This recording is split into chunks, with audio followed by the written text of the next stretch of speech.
Reformation ay yung 16th and 17th century where ang talagang cry nila is ad fontes, Latin for back to the sources. No? Isa sila, ang tawag sa kanila ay the Puritans.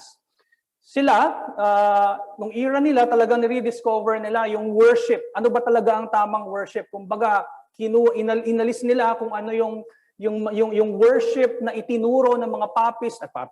Well, yeah, Roman Catholicism sa buong mundo.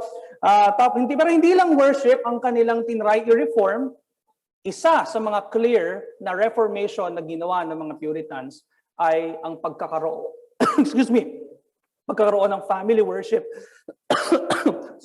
Pagkakaroon ng private worship ng kanilang mga pamilya. For them, very important na nag-gather primarily ang bawat Kristiyano with the body of Christ, with the saints every Lord's Day, pero importante din na sila ay nagkakaroon ng worship with their families. At kasama doon sa pagtuturo patungkol sa family worship ay, of course, kailangan alam din ng bawat family members ang kanilang mga functions. Babalik pa rin tayo doon sa source, kung ano yung sinasabi ng scripture, ano ba dapat ang ginagawa ng isang ama, anak, ng ina, at ano naman yung mga ginagawa din ng kabuuan technically ng bawat miyembro ng pamilya. Last week, we talked about the federal husband. I mentioned at the end of the lecture last week that my lecture supposedly for today is about the wife. Pero nung sa gitna ng week, medyo nagbago lang yung isip ko kasi it just so happens na ang preaching natin ngayong morning worship ay patungkol din sa womanhood. So I decided na next week na lang yung patungkol sa wife sa Sunday school. Kesa baguhin ko yung preaching, hindi ko mababago yung flow ng Genesis. As is yun, hindi natin yung pwedeng baguhin. Yung Sunday school, pwede pa. Okay? So, ngayon, lecture number 4, sabi ng maraming Puritans, when it comes to the duties of the husbands and wives, technically divided daw into 3 ang kanilang marital duties. Unang-una, clearly, napag-usapan na natin to last week that the husbands have duties. Alam natin yung pagiging federal husband niya. And then wives have duties as well. Pag-aaralan natin yun next week. But also, meron silang pagkakapareho. Okay? Clearly, dapat malinaw sa atin, it should be clear for us that there is a distinction between the roles of the man and the woman inside the home. Kailangan klaro yon. Hindi pwede that kung tinawag ang woman to submit, hindi tinawag ang husband to submit to the wife. It should be clear. Okay? If the husband was called to love just as Christ loved the church, hindi ganon yung calling ng wife. Kasi kung ganon din, then Paul should have been clear in saying na okay, the wives should also love her husband just as Christ loved the church. Right? Klaro dapat yung distinction na yon. Pero klaro din na dapat we understand that there are mutual duties. May pagkakapareho sila ng kanilang function. Now, let's pag-aralan na kagad natin. Hinati ko into 2. By the way, just as always, nilagay ko yung mga references ko dyan. Mostly, I use 2 specific references. Yung kay Joel Beakey, na Living in a Godly Marriage, which I highly recommend. This is something na pinapabasa ko kapag mayroon akong may couple na nag-undergo ng premarital counseling. Ito isa sa mga pinapabasa ko sa kanila. Although masyadong mahaba to, so I don't know kung natapos na nila. Tapos niyo ba? Anyway. So meron pang isa that I also recommend itong writing ni William Gouge. William Gouge was a Puritan. 3 volumes ito. Mas ang ginamit ko dito sa study na to yung 2nd volume niya patungkol sa marriage. Okay na okay din ito. Alright. So, dalawang duties, mutual duties ng husband and wives. Hatiin natin into 2. those duties that are mutually to perform to each other para sa kanilang dalawa, ano yung pareho nilang ginagawa for one another. And then secondly, ano yung pareho nilang ginagawa jointly para sa Diyos or even sa tao. Okay?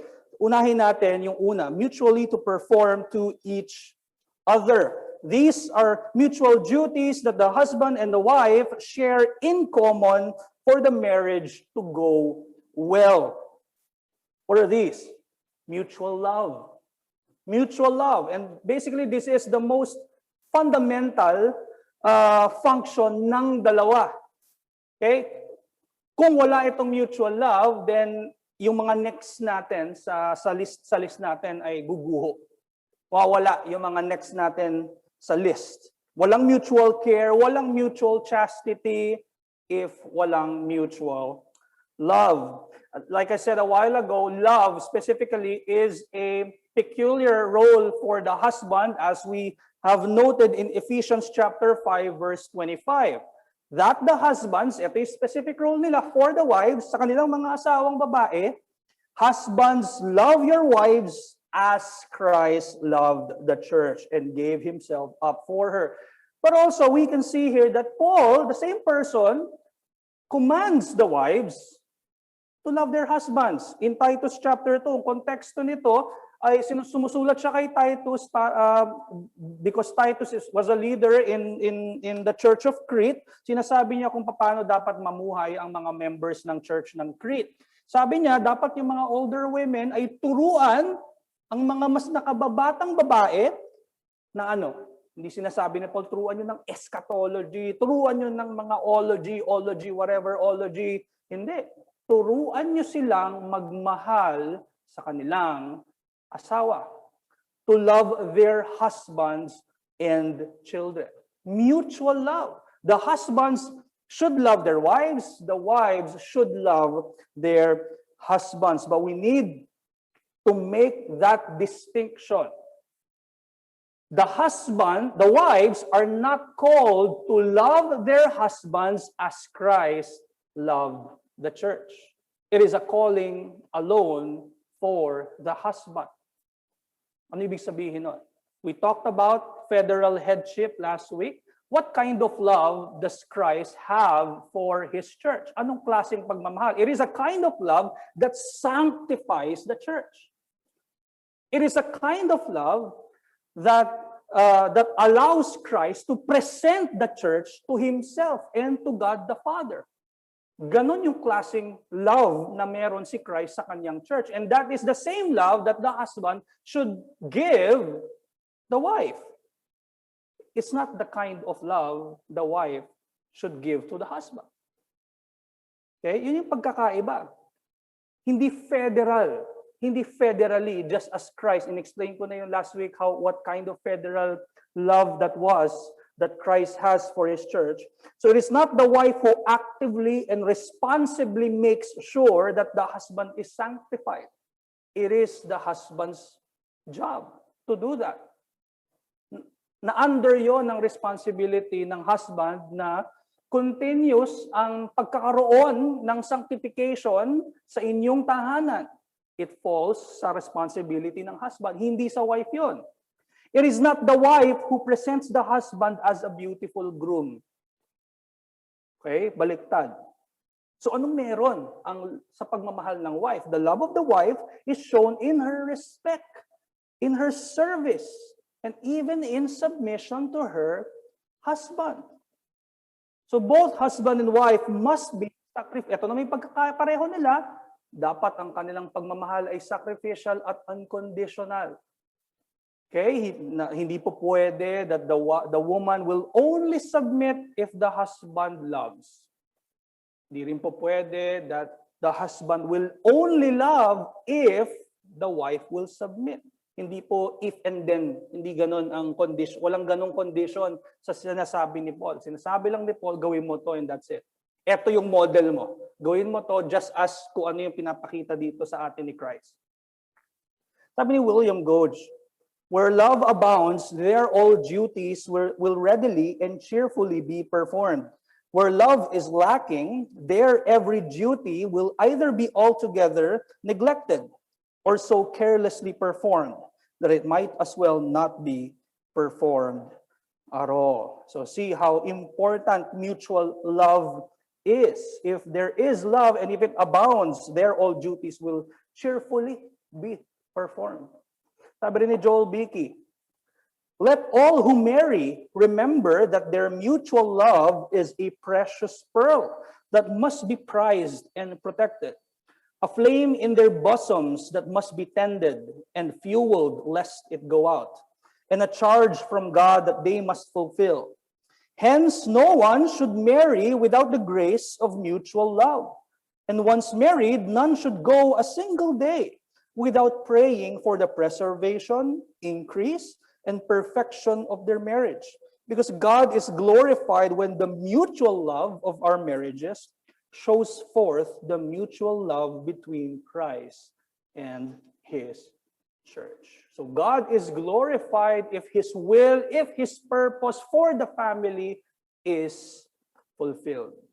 Okay? If there is that kind of mutual love, and both husbands and wives should desire and work on actively and continuously being committed to one another. Sabi sa 1 Corinthians chapter 7 verse 10 to 11, dito natin, dapat yung mutual love na yon ay kita sa pagiging active at pagiging active na commitment ng dalawa, ng husband and wife. Sabi ni Paul, to the married I give this charge, not I but the Lord. By the way, digress lang ako. Doon sa pag nakikita niyo yan sa 1 Corinthians 7, ilang beses inulit yun ni Paul, not I, hindi ako, kundi ang Panginoon. It's not saying na okay, salita ng Panginoon to, tapos hindi siya to ha. So don't treat my words as inspired, hindi ganoon. Okay? If you can remember na ang mga apostles na nagsulat ay inspired. Okay? So technically, his words ay galing din sa Panginoon. Pero sinasabi ngayon na etong mga salitang to specifically nanggaling to kay Jesucristo. So ito, dinadagdag ko dito. Salita ko to. But it's not to say that it's not the word of God. Okay? We have to be clear. So again, sabi niya, 1 Corinthians chapter 7 verses 10 to 11, to the married I give this charge, not I but the Lord. The wife should not separate from her husband, but if she does, she should remain unmarried or else be reconciled to her husband. And the husband should not divorce his wife. Kita dapat doon yung mutual love na meron silang active na commitment sa bawat isa at hindi sila mag-separate. More on the issue of separation and even divorce 2 weeks from now when we talk about issues in marriage. So mutual love is a mutual duty, okay, to perform to each other. Secondly, mutual care. Now specifically, ang gusto ko i-point out dito ay yung mutual care for one another sa kanilang physical and spiritual health. Okay? Physically, yung pagtatrabaho ng mga husbands, syempre, by providing for the wife and for the family, in that way, ay doon makikita din ang kanyang care sa kanyang pamilya at asawa bilang the main material provider. And then the wife as well is the keeper of the home and sharer din siya ng provisions. Makikita naman natin na even the excellent wife in Proverbs 31, obviously nagtatrabaho siya. Right? Pero yung kanyang pagtatrabaho ay hindi something na independent na para sa kanya lang. Tatrabaho siya for her family. Okay? Wala tayong sinasabi na bawal magtrabaho ang mga babae. Okay? So very clear. Even sa Titus na pag sinasabing working at home, ang indication nito ay hindi ito absolute limitation for a woman to not work outside. Okay? Ang ibig sabihin dito is technically ang focus ng babae ay yung home life of the family. The reason why she's working is because ang focus niya ay ang kanyang tahanan. And any work she does outside the house should be in the service of the family's life together. Hindi siya yung katulad ng mga feminist ngayon na seeking for independence na okay, this is my work, this is me. Kumbaga, sarili kong sahod to, sarili ko tong income. Yung asawa ko may sarili din, hindi ganon. Okay? Hindi ganon. Sharer sa provision, sharer sa material provision ang mga wives. Pero ang main natin, obviously, even sa creation, si Adam ang tinawag to work. Right? So that is a model for all men to be the main material provider. So mutual care, so physical, very important ang pagkakaroon ng kanilang pag-aalaga nila sa kanilang physical na katawan, yung provision, but also, and I would say, ang pinaka-importante ay yung kanilang mutual care for spiritual health. Okay? The wives are to do their best to win their husbands. Again, you've heard this a lot of times. 1 Peter chapter 3 refers to a husband who do not obey the word. Likewise, wives, be subject to your own husbands, so that even if some do not obey the word, they may be won without a word by the conduct of their wives, when they see your respectful and pure conduct. So we can see here yung desire ng wife to win her husband. So makita natin ang kanyang care for the husband's spiritual life. In fact, yung kanyang submission ay related doon sa kanyang care para sa spiritual life ng asawa niya. She is submitting for the glory of God, and God promises in this text na through that they may be won without a word. Hindi lang ang wife, even husbands, yung continuous looking to the model of the love of Christ, para in that way, nasa-sanctify din ang kanyang asawa. Yung pagmamahal ng husband ay nakakatulong, ay nagpapakita ng kanyang care sa spiritual life ng kanyang asawa. Kasi the more the husband shows that love, the more that the husband loves his wife, just as Christ loves the church, the wife will always remember the love of Christ. And when the wife remembers the gospel from your conduct, from the husband's conduct, again, whenever we are reminded of the gospel, it sanctifies us. It strengthens our faith. So in that way, makikita ang care ng husband sa spiritual life ng kanyang asawa. Ano pa? In mutual prayer. No? Kasama yon sa mutual care ng spiritual life ng bawat isa. If you pray together, pray for other people, while you are praying together, pray for one another. Avoidance of sin, one of the purposes of marriage. Do you confess your sins to your husband or to your wife? Your husband should be the wife. The husband should be the wife's confidant. The wife should be the husband's confidant. Okay? Nababanggit ko to before, if tragedy of tragedies, kapag ang husband ay confident niya yung wife niya, tapos yung wife ay mayroong ibang best friend. So, in that way, yung pagkakaroon ng accountability between the married couple ay it helps in our avoidance of sin. Kasi meron kang accountability, your wife knows what your struggles are, your husbands know what your struggles are. Husbands and wives should be the most helpful to each other in their efforts to promote each other's salvation and growth in grace. As my husband promote the gospel at home, promote worship at home.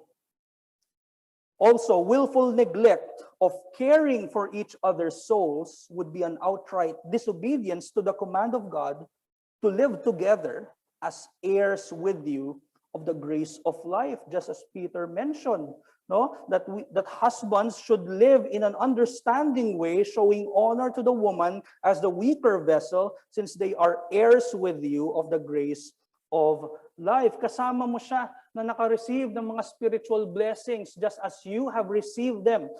Kayo ay heirs of this grace.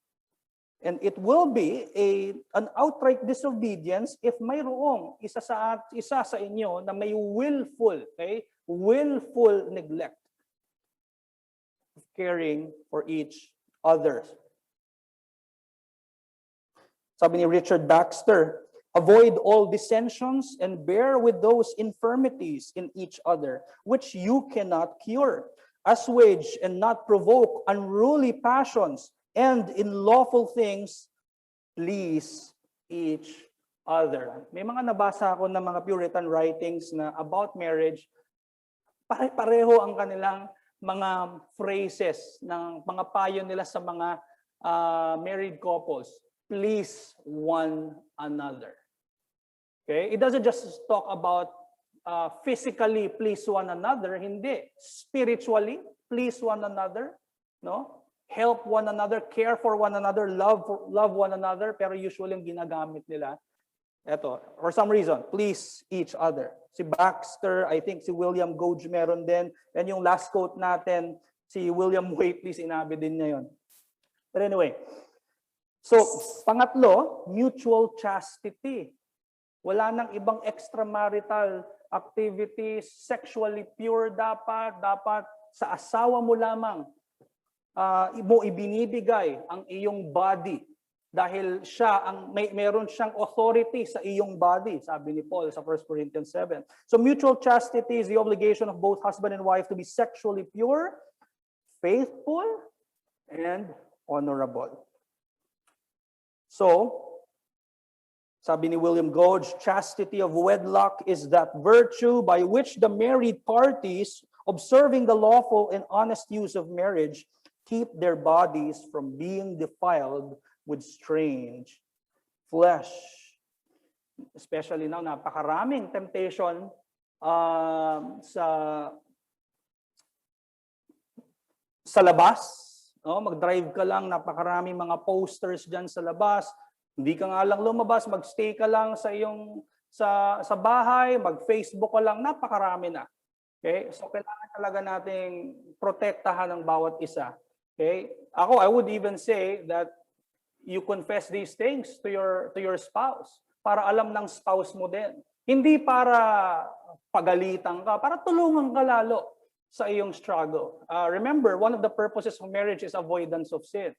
Isa sa mga privilege ng pag-aasawa ay yung sex. And ang sex ay nakakatulong sa pag-avoid ng sin, especially this kind of sin. Okay?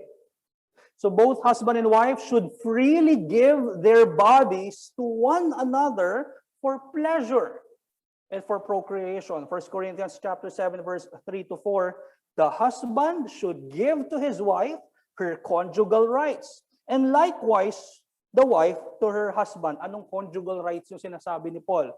He explains, for the wife does not have authority over her own body, but the husband does.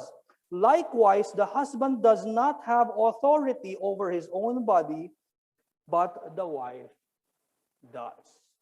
Okay? Mga mutual duty ng husband and wife, maging sensitive lover.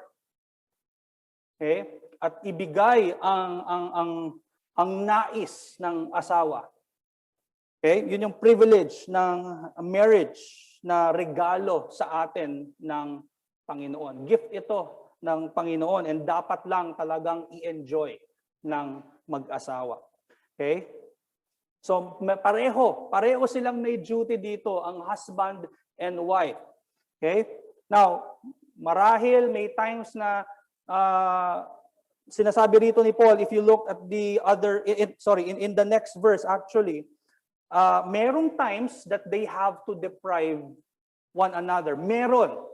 Although ang sabi niya rito, huwag niyong gawin. Do not deprive one another. Again, ang konteksto nito ay yung kanilang sexual relationships.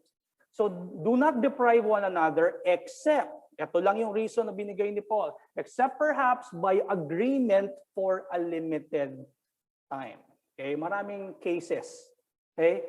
I'm sure you already know, like kunwari, sobrang pagod, busy sa whatever, So may mga exceptions at hindi nyo magagawa as a married couple. So sinasabi ni Paul, except perhaps by agreement, nag-agree kayo for a limited time, that you may devote yourselves to prayer. Bakit? Kasi may temptation. So you have to devote yourselves to prayer. See? But then, gawin nyo pa rin. Gawin nyo pa rin. Kasi privilege nyo yon. At pag hindi nyo yun ginawa, sinasabi ni Paul, si Satan will tempt you because of your lack of self-control. See how the gift, the beautiful gift of sex, helps the husband and the wife in avoiding their sin. Okay? So, mutual chastity.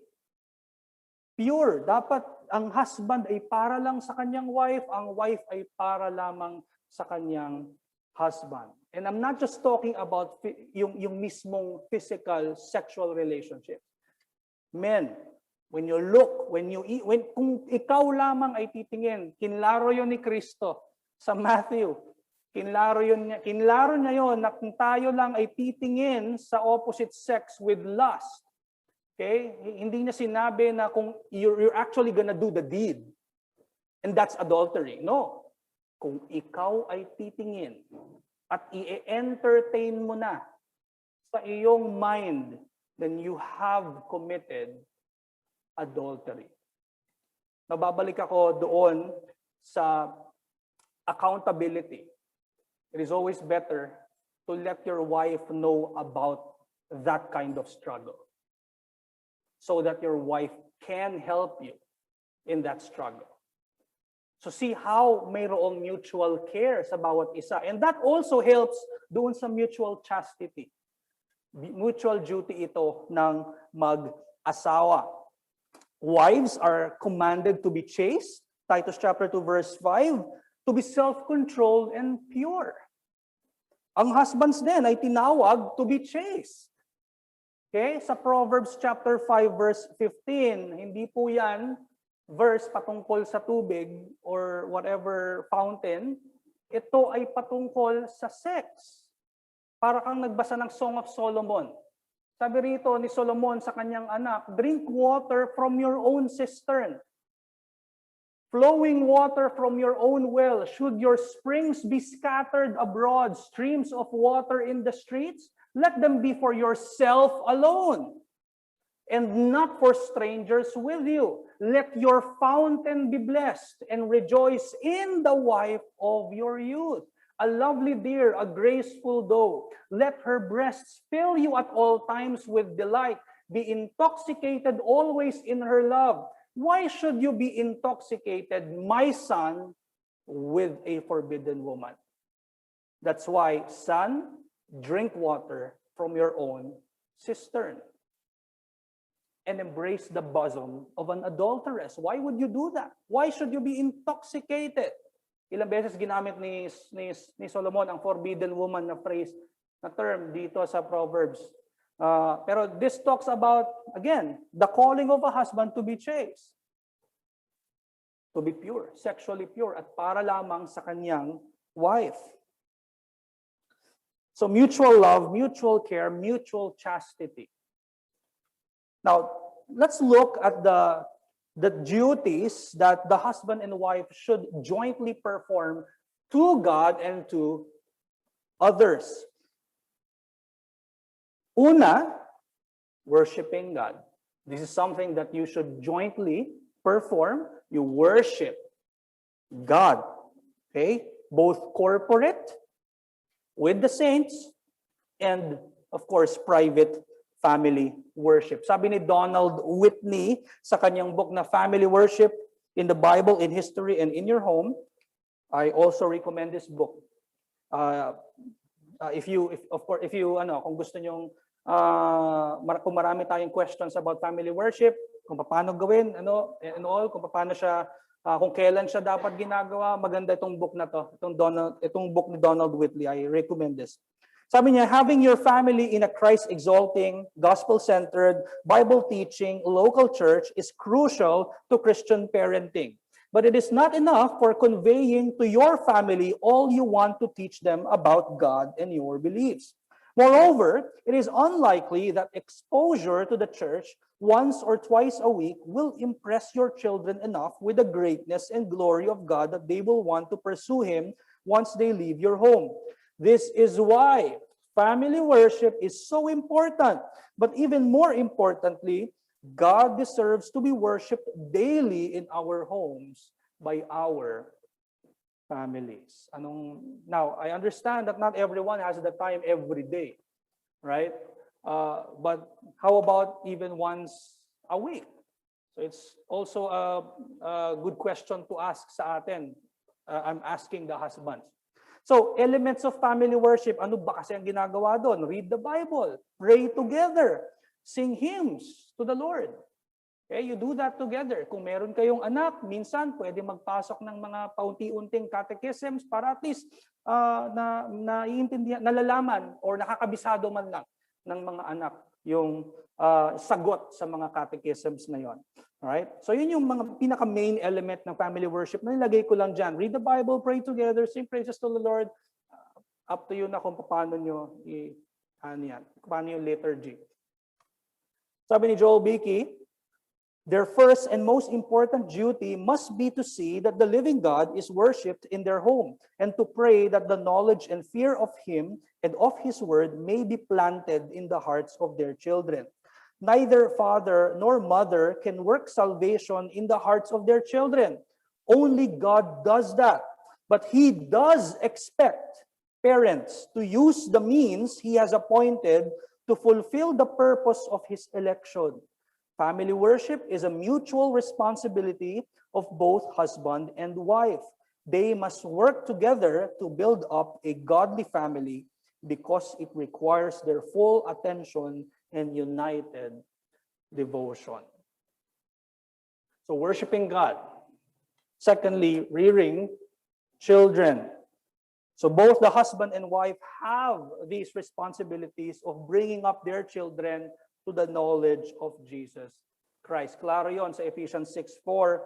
Fathers, do not provoke your children to anger, but bring them up in the discipline and instruction of the Lord. Ano ba ibig sabihin ito? Ibig ba sabihin, hindi pwedeng pagalitin, i-provoke at magalit lang yung bata? Yun lang ba yung command na to na sinasabi ni Paul? Now we have to understand na itong sentence na to ay hinahati ng isang word na but, which means what the second clause says. The second clause ng sentence ay bring them up in the discipline and instruction of the Lord. Ang first clause, yung nauuna, bago yung but, ay kabaliktaran nung bring them up. Okay? So if the fathers do not bring their children up, they are basically provoking their children to sinful anger. Okay? Do not provoke your children to anger, but bring them up in the discipline and instruction of the Lord. Again, ang context ng Ephesians, the chapter before this is Ephesians 5. Remember, sinabi ni Paul sa Ephesians 5:25, husbands, love your wives.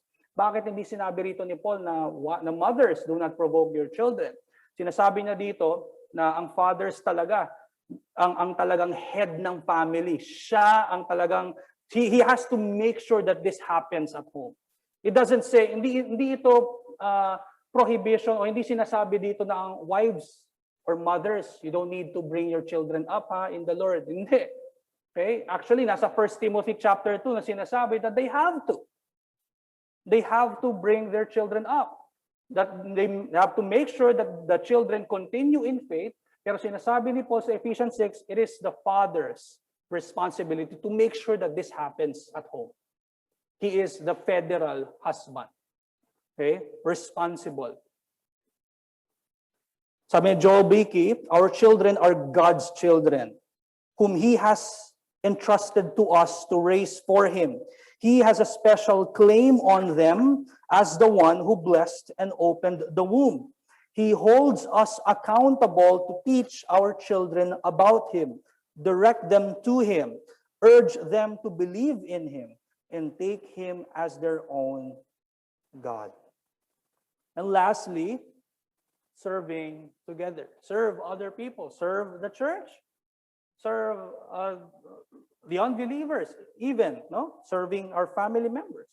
So both the husband and wife serves together in whatever way for the building up of the church and for the glory of God. You have to show hospitality, that is, a kind and courteous welcome and care for other people. Sabi yan sa Hebrews 13, do not neglect to show hospitality to, hindi ito, specifically nga, hindi church ang sinasabi dito, hindi brothers ang sinasabi ng author ng Hebrews dito, whereas kung church yan, he could have said brothers or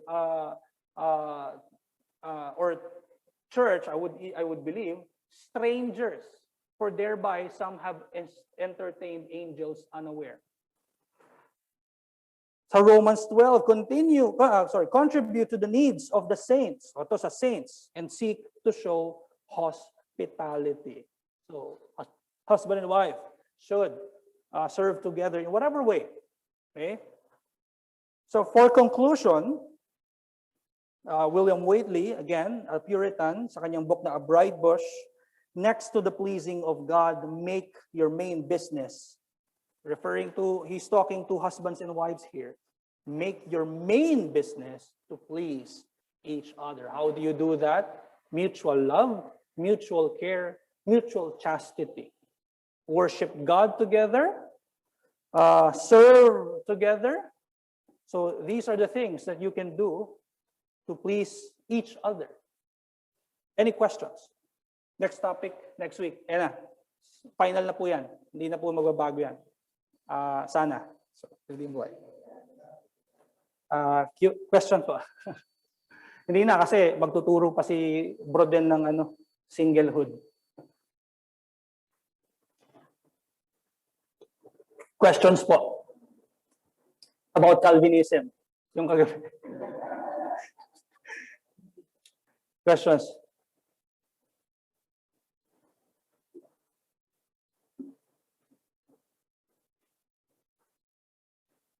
Tita. Actually, the Bible mentions always that the wife should be submissive to the husband, right? Yes. So are there specific instances wherein God would prohibit the wife to submit to the husband? Yes.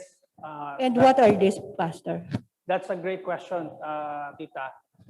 Yes, kasi very clear po sa Colossians chapter 3 that the wives should submit to their husbands as fitting to the Lord.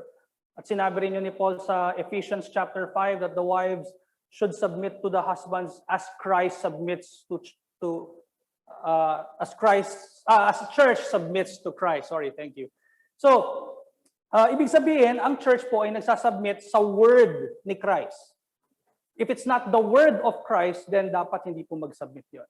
So, ganun po yun sa wives. Kung ito ay against sa law ng Panginoon, kunwari sabihin ng husband ay kumuha ka muna ng pera dun sa parents mo kasi medyo kulang. Parang gano'n. So again, that's stealing. So hindi po yun tama. So hindi po dapat. Pero kung hindi naman, then dapat po talaga mag-submit ang isang wife. Kahit na ang kanyang husband ay hindi po believer. Kung ang gusto naman pong mangyari ng husband ay hindi naman po against sa will ng Panginoon at sa law ng Panginoon, then ang calling po sa wife ay to submit so that the husband may be one without a word.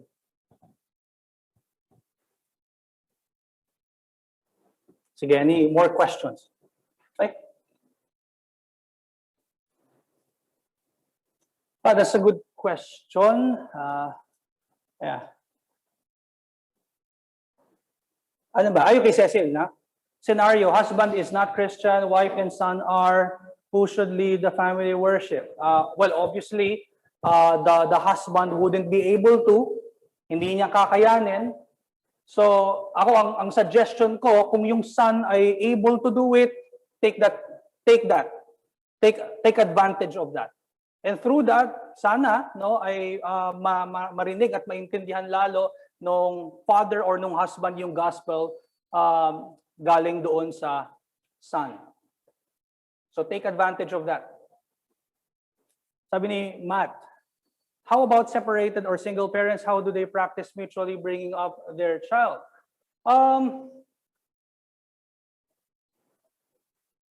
If you have a good, hopefully, I think kailangan muna sana ay magkaroon ka ng maayos na relationship doon sa iyong ano ba, sa dati mong kasama, para maayos din ang pag-uusap ninyo kung paano yung pag-bring up nyo nung inyong anak. Kailangan sana maayos kayo kahit na separated kayo. So I think better to work on that talaga. Kung married kayo at single kayo talaga pareho, kailangan nyo talaga mag-usap at magpa-counseling kayo.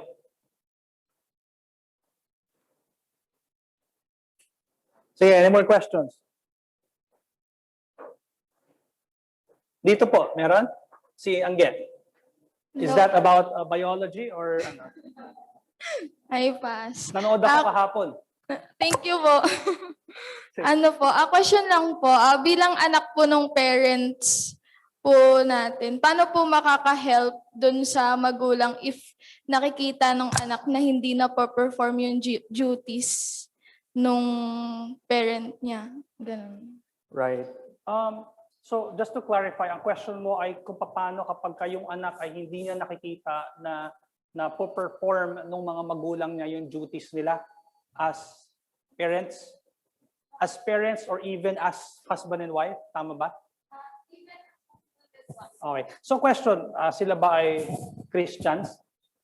Ano, hindi po. Okay. So, I think maigi na magsimula talaga tayo na mabahagi natin yung gospel sa kanila. Kasi mas mag-make clear ang functions na binigay ng Diyos sa atin kung maintindihan nila kung para saan yung function na yon. And the function of the husband is to really imitate Christ's love. And if the husband does not understand the gospel, then he will not be able to provide that same love just as Christ loved the church. Ganon din sa wife. So very important, I would say, na unahin, mas maging priority na ma-share sa kanila yung gospel in whatever way. If you have, kung sobrang close ka talaga sa iyong parents, napakagandang opportunity yon. Kung sabay-sabay kayo kumain, isama mo sa prayer yon lagi, maraming ways. So unahin mo siguro yung gospel.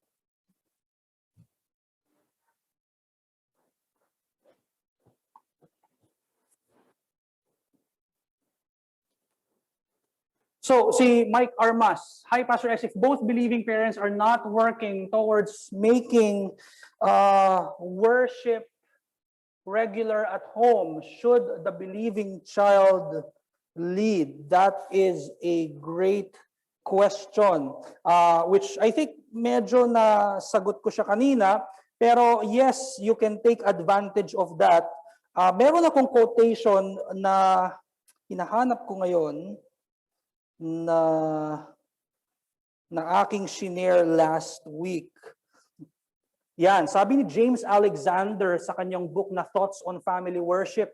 Sabi niya, where the head of a family is lukewarm or worldly, he will send the chill through the whole house, and if any happy exception occurs, just as like the son leading, and one or another surpasses him in faithfulness, yun nga yung son, it will be in spite of his evil example.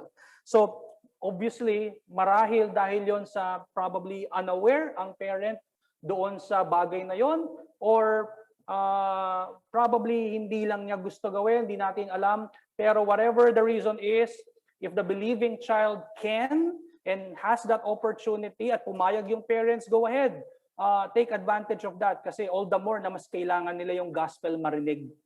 And praying na yung gospel would motivate them na sila ay magkaroon ng conviction pagdating sa worship. Pero ito ang gusto ko ring sabihin, importante ang conviction sa worship on a Lord's Day, even sa family worship. So kung wala sa family worship, mas unahin natin na magkaroon siya ng kagustuhan na mag-worship with the saints. I would even say na kung wala kasi yon, most probably wala rin talaga na delight to even to do family worship. Very important na mauna talaga kasi mas importante talaga yung corporate worship. kaysa sa family worship. Pero it's not to say na hindi importante family worship. Importante yon, pero mas kailangang maintindihan natin yung reason and yung weight and yung need natin for corporate worship. So yeah, ayan, sana makasagot. See you later, Mike, sa iyong interview. Any more questions?